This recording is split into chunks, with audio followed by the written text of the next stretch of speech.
not that I'm not wanting to finish these little series or make. It's just hard to make a video these days. You find a place and you're trying to make it, and one of these cretins shows up, walk past, interrupts you, to do it on purpose. Anyway, I wanted to talk about this funny topic that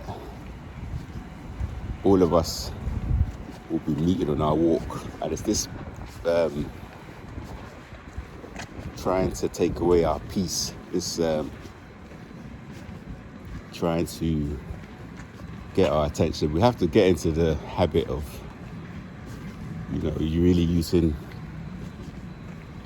our indifference, using silence, and just not engaging with a lot of these cretins. I've had a lot of changes that went on, and the changes that happened, I didn't stick to what I advise people, but at the same time, it was kind of the straw that broke the camel's back. So it was a build-up of things, and it was something small that triggered my response. So in essence, is a good example of narcissistic. It's reactive abuse, which we can make a video about it later on, but it's neither here nor there with these things. It's just it's going to be our existence that we're going to come across in our existence. Just today, in the gym, I was working out next to the fire exit. It was just a space that nobody was there, so I went there. So I worked out there, good 40-50 minutes in that space. And this guy who's been looking around for validation, he's in the gym looking around for validation. He saw that I was there working out, having breaks, sipping my water, dancing to my music, having a nice time. He comes up to me, he walks past me into the really tiny space behind me in the fire exit. He asks, "Is it all right if I work out here?" With the smile that he's in his face, he's smiling. And he's saying it with a voice that's very demure, like super calm, nice voice. And I looked behind him, and there was another man sitting down, and the guy that sat down was just giving this really evil smile, really, really evil. So they know what they're doing. They work together, and that Jezebel spirit recognizes itself in other people. It's something that's very potent. It picks it up straight away. So yeah, I wouldn't say that. But I wanted to talk about a slightly different topic today, about this thing that always happens to me. And I want to, as an empath, as a person that the Most High has got his hand on your life, it's got quite a lonely road. It's a road that you have a friend within weeks, within months, the friend is competing with you. You have a colleague, within weeks, within months, the colleague is reporting you to the manager, the supervisor. You have a supervisor, they're giving you extra work, they're sabotaging your work. You have a housemate, your housemate will be going through your things, going through your clothing, going through your records, going through your belongings, your antiques, your furniture, whatever you do, whatever you have, whatever hobbies. Your flatmates will be going through that, difficult to live with people. It's called the switch up. How this switch up happens, and what it is most people nowadays,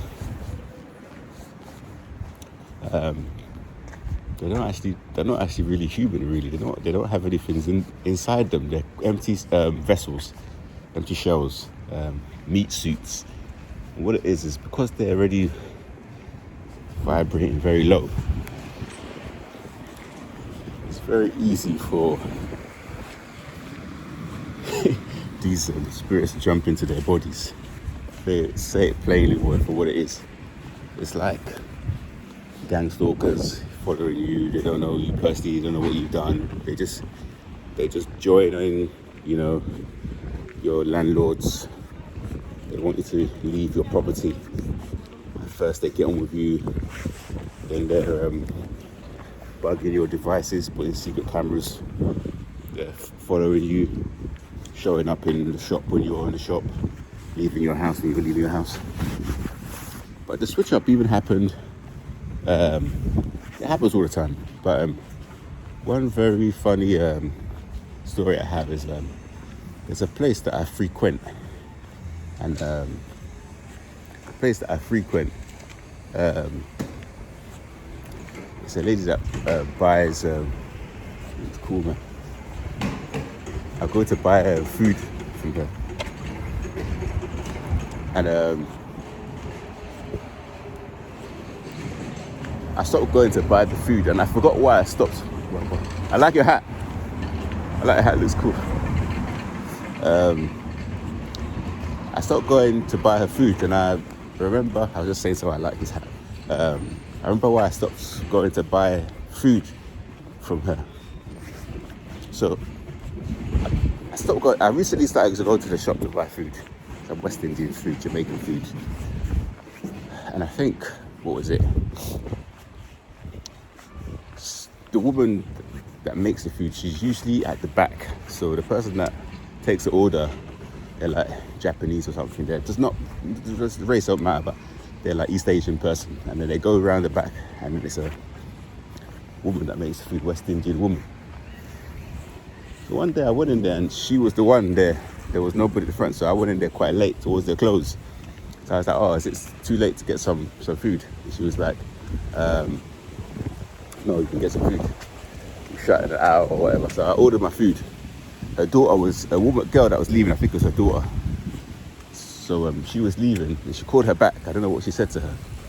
But then my food came out. You know, a really nice portion. I thought, oh look, they gave me a good portion of food. This is good. And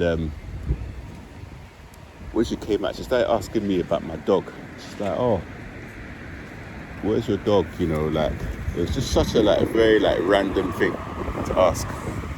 What I find with a lot of these cretins that are always like, you know, they're trying to find a wound. Obviously my dog hasn't been there because my dog passed away, so she's trying to bring up something. I didn't think of this at the time, but she's trying to bring up something that maybe would give me some sort of feeling. And then I went home, and what do you think happened after I ate that food?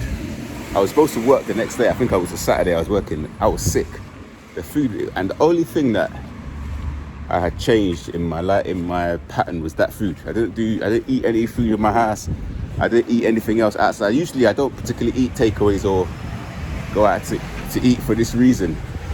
When you eat food from outside, you have to like spiritually cleanse it. You got to pray over it. You got to hope that the food is good. Most of the time, when it's people like us, these people that are outside, the people of the world that are against us, they're gonna poison you.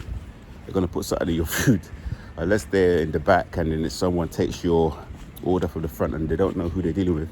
If the person sees you, more times than not, they're gonna make you sick. This has happened to me on so many occasions. It's crazy. Not coincidence. So spiritual war. But anyway, I was sick, so I still went to work, but I had a belly ache. So I won't be going there again, basically. Same with coffee shops. I go to coffee shops. Coffee shops that I go to, within maybe I'll go to the same coffee shop more than one time, more than two times. It's a shop that I like, and then I find that the people that are making the coffee, after 2 or 3 times of going, they start giving me bad looks, making my portion not nice, doing things in a way that's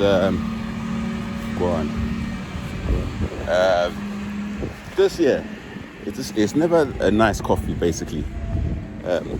And it's the same thing. It's this spirit really, it jumps into people when it comes to people like us, and we have to be aware of it. We have to just be aware of what's going on here, the dynamics, the energetics, the energy, because of the resonance that we have, because of the frequency they're on and us.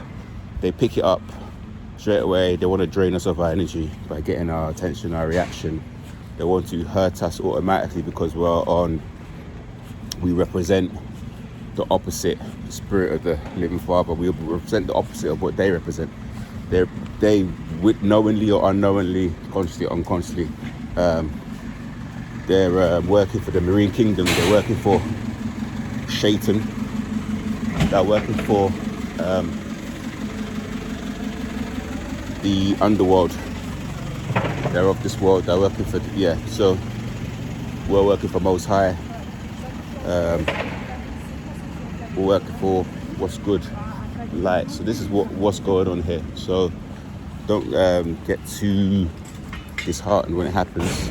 Kind of expect it. One thing I've been recently doing, which hasn't been working, I've been trying to wear caps. I've been putting my head down and trying to not get involved with people, even friend groups. When I go to the park where I frequent, I've been trying to not get involved with other people. They've been making it thing to touch me and hand pump me and be friends and whatever. I've been trying to happen there a lot as well. There'll be a guy that say hello within about 5 weeks. He starts giving me dirty looks and abusing me with his eyes. So be aware. I know you're going through it. This video is confirmation. Same thing I'm going through, or you'll go through. Just want to make a quick video on it, and I'll see you on the next one. Peace.